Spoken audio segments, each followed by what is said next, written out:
বিএনপির কেন্দ্রীয় vice chairman Barkatullah blue বলেছেন, পার্বত্য চট্টগ্রাম ও বন্দর রক্ষা করতে হলে, দেশ স্বাধীন রাখতে হলে বিএনপির বিকল্প নেই।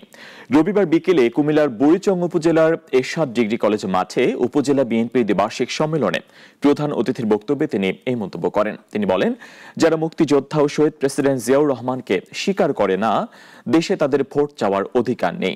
একই সঙ্গে হাইব্রিড যেন বিএনপির নেতৃত্বে আসতে না পারে সে বিষয়ে তৃণমূল নেতাকর্মীদের সতর্ক থাকার আহ্বান জানান তিনি। এ সময় জেলা ও মহানগর বিএনপি নেতাকর্মীরা উপস্থিত ছিলেন।